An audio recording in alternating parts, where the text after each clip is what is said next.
This material is made available to you by or on behalf of the University of Melbourne under Section 113P of the Copyright Act 1968. It may be subject to copyright. For more information, visit the University Copyright website. Okay. So Francisca will talk to us about learning shallow circuits with qubit. Let me just... Oh. All right. So hi, everyone. I'm very glad to be here and present to you all work with my collaborator, Robert Huang. So at a high level, in this work, we propose the first sample and time efficient algorithm for learning unitaries of shallow quantum circuits with many qubit gates. And in particular, the learning algorithm we propose is focused on specifically learning the QAC0 circuit class. Now, for those of you who aren't familiar, I'll introduce this in a bit, but I just wanted to start off by offering some motivation for this problem. So the first question you might have is, well, why should we care about learning shallow quantum circuits? And I guess we heard a bit about this in the last talk, but from an experimental perspective, we're currently in the NISQ era, and our circuit depth is in fact limited by noise. So for all intents and purposes, right now we can't do too much better than shallow quantum circuits.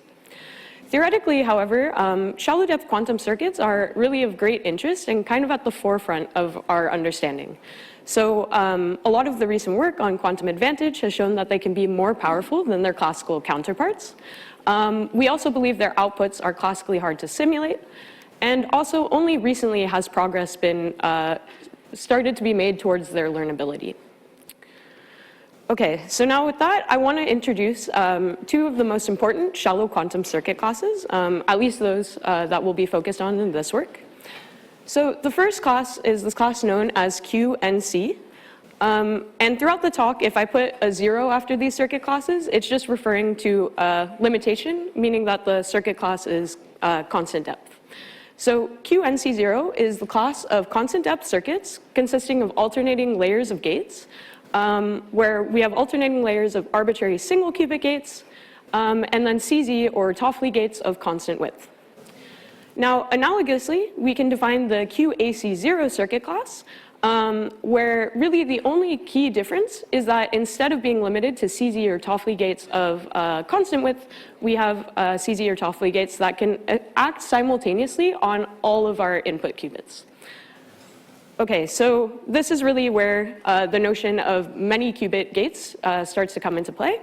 And you might ask why we should care about QAC0 and these classes of shallow quantum circuits with these many qubit gates. Well, prior to this work, there was a pretty fundamental lack of understanding and results in the learning of QAC0. So we wanted to address this question of whether or not we can efficiently learn QAC0. But just to elaborate some of the gaps prior to our work, there was work by my co-author, Robert Huang, which established efficient worst-case learning guarantees for QNC0, the class with constant width gates.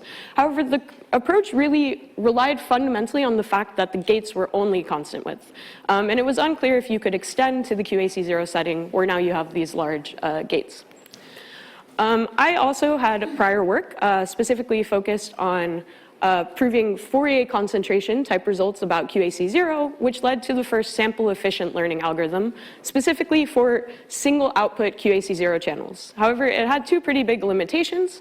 The first being that it had an exponential runtime, and this had to do with the fact that we were kind of thinking about QAC0 circuits from this channel perspective, and projecting onto the space of valid channels requires solving a semi-definite program, which led to a pretty bad runtime.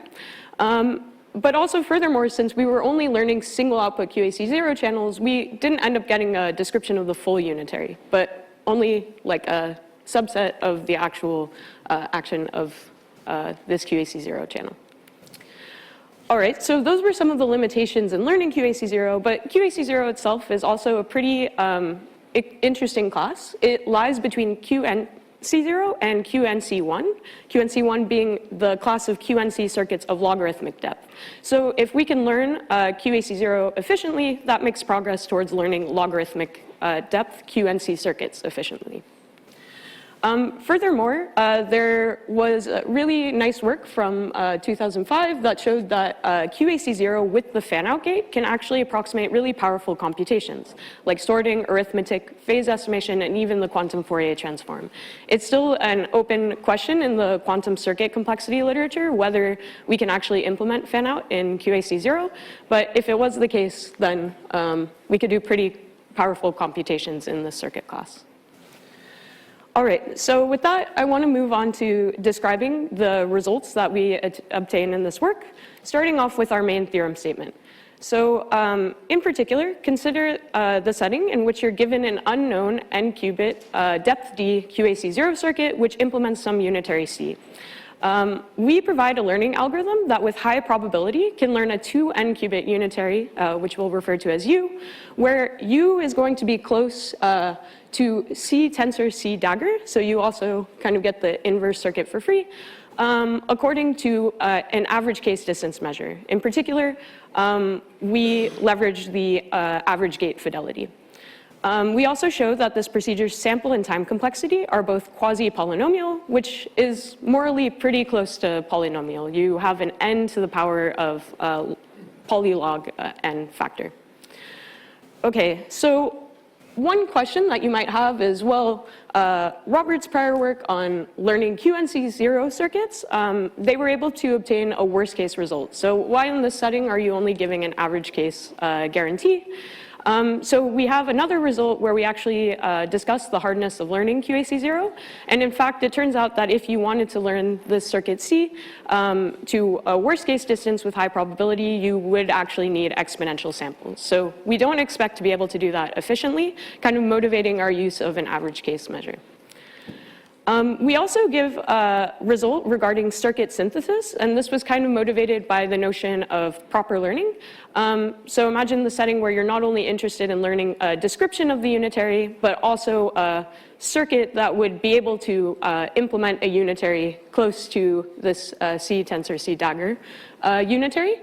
In our work, we were only able to obtain a logarithmic depth QAC circuit implementation, but we do believe that proper learning, actually outputting a QAC0 circuit should be possible, and we think this is an exciting direction for future work. One of, I think, the biggest drawbacks of our algorithm and approach actually comes from some of the prior work we build off of, but our algorithm really only works for QAC0 circuits with a logarithmic number of ancilla, which isn't ideal. So we offer a conjecture about kind of the Fourier concentration of QAC0, and we show that if this conjecture could be proven true, then our algorithm would actually extend to a polynomial number of ancilla. All right, so with that, I don't have a ton of time, but I wanted to try and give you all like a flavor of the high-level proof sketch idea. And really at the core of our proof is this notion of a light cone argument, which is used very crucially in the two prior works that we build off of, which are those works that I talked about before by Robert and myself, as well as many great collaborators. And then I'll briefly discuss kind of how we put these two prior works together to obtain our result. All right, so for those who might not be familiar, the light cone argument is a fairly common and simple idea that's often kind of used to reduce the complexity of circuits. So you have a standard circuit which has many inputs, but suppose we're in the case where we're only interested in a single output qubit. What we can do is look kind of backwards in that output qubit's light cone, or specifically at kind of the inputs which have either a gate directly touching the output or touching another input qubit, which then has a gate directly connected to the output. And once we do this, if we kind of discard the rest of the output qubits, a lot of times what will happen is we'll get a simplification of the circuit where only now a reduced number of the inputs are actually going to affect our output. And so in the case of QNC0, these circuits with constant width gates, we actually know that if we do this light cone argument, we only have a constant number of inputs which are going to affect our output. In the setting of QAC0, however, because we have large gates that could actually connect our outputs simultaneously to all of our inputs, the light cone in general could still be order n. All right, so now that we've seen this notion of light cone, I want to just briefly flash the high-level idea of Robert's prior work, which basically showed that if you have a circuit C and you can kind of efficiently learn all of its light cones, then there is a very simple circuit that you can use to kind of sew these light cones into a full description of the circuit's unitary. And the way that they construct this sewing procedure actually gives you not only the unitary, but also C dagger, which kind of led to this C tensor C dagger that you saw in our main theorem. But really, the key insight of this work is just this idea that if you can efficiently learn light cones, then you can efficiently learn the full unitary. However, this is still a problem in QAC0 because, as I previously mentioned, right, we have these light cones that still act simultaneously on order n qubits, so they're not necessarily efficiently learnable.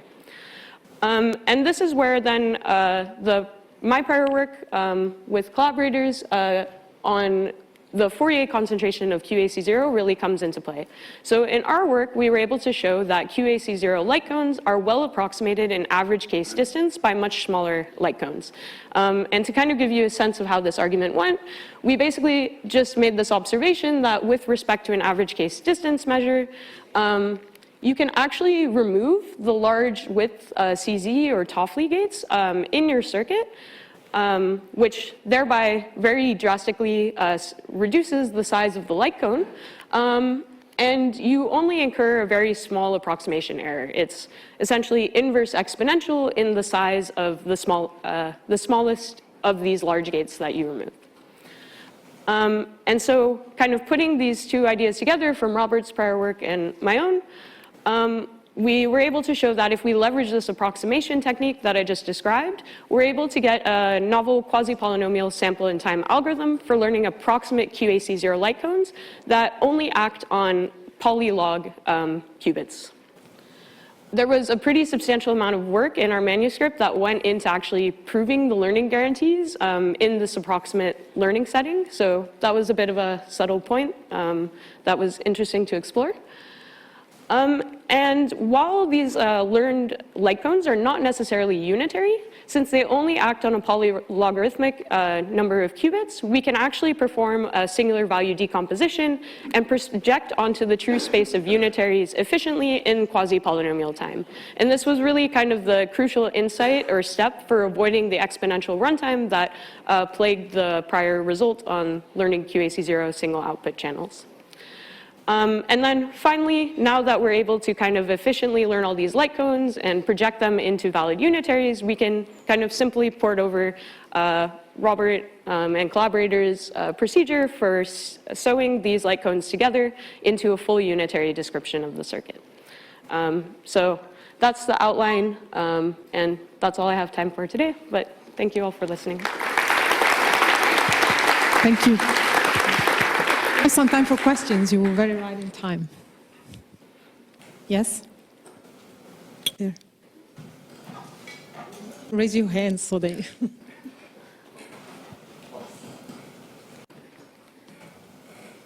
Thanks for the nice talk. So you mentioned fan-out briefly. Mm-hmm. Do you expect your algorithm or like an extension of your algorithm to work for QAC0 with fan-out? So that's a very good question. So I think actually part of the reason that we're limited right now to logarithmic and Scylla is actually because this prior work of mine that I mentioned where we proved Fourier concentration of QAC0, we were kind of explicitly showing that with a sublinear number of ancilla, you actually can't compute parity in QAC0, and parity is equivalent to fan-out in this setting.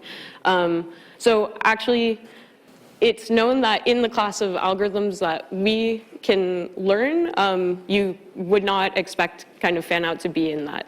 So that's a really good question, though, and I do think it's like interesting for future work. Other question? One there. Hello. Hi, here. Yes. Hi. Hi. No, sorry. So in practice, how do you have a fixed gate set? And in order to compile the multi-qubit gates into the fixed gate set, then you'd have an order n dependency in the depth because of that. So now your circuits are not shallow anymore. Do your results still hold? Yeah, so what this is saying is if you had you could have, for example, a QNC circuit that was really deep, but if it could be compiled into a QAC0 circuit, then we could still kind of efficiently learn it. So any unitary that could even be implemented by a really deep circuit that could also be implemented by any QAC0 circuit is something that we could efficiently learn. But if you then do our circuit synthesis, we would only be able to give you like a QAC0 or a QAC circuit implementing that. Did I address the question, or? I'm not sure if I understood, but we can talk afterwards. Okay, okay. I know there were more questions, but I'm afraid we need to move on.